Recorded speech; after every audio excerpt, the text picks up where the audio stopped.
Now that we have gone on our compost scavenger hunt, we can go ahead and make our compost in a bag. So what I'm going to do is start tearing up all of my items into tiny pieces. Of course, eventually it would break down, but this is just giving a head start to all of our microorganisms that will eventually help break it down. So I'm shredding my newspaper. I am shredding my leafy greens, everything into small pieces. A 2-to-1 ratio of green to brown materials is important to remember. If your compost pile is starting to smell, then you've added too much of that green, of that nitrogen. And then if you have added too much of your browns, that carbon, the decomposition will begin to slow down. And it's okay if you don't get it right. You can always experiment and add more nitrogen or add more carbon depending on what you need to do.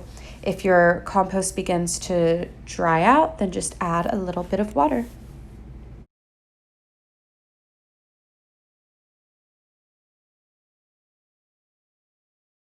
Last, I will put a tablespoon of water in our compost, our third ingredient, and I will also leave a space for air, which is our fourth ingredient.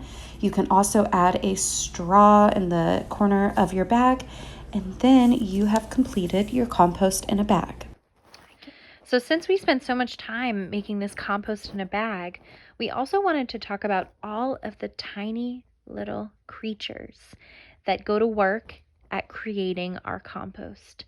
Now, you might be thinking, so Miss Kristen, we've talked about worms, we've talked about different bugs that will munch on our compost. Well, our first compost critters that start are actually called microorganisms. Can everybody say microorganisms? And microorganisms are actually so tiny that we can't see them without a special magnifying glass. So they're things like bacteria, fungi, and sometimes even yeast that immediately start eating at our compost. So that's why we have those mixtures of browns and greens in there, because they need both. Now, these tiny little microorganisms actually use chemicals inside of their body to break down all of that plant matter that you see. So what happens is there's specific ones called aerobic bacteria, and they go to work breaking down all of that organic matter that you put in that bag. So they're eating the newspaper, they're eating the kale maybe, or the lettuce that you put in there, and they actually start giving off a little bit of heat. Now, you won't be able to feel it in your tiny bag because it's just really small, but sometimes when people make really big compost piles, they will actually start steaming right away.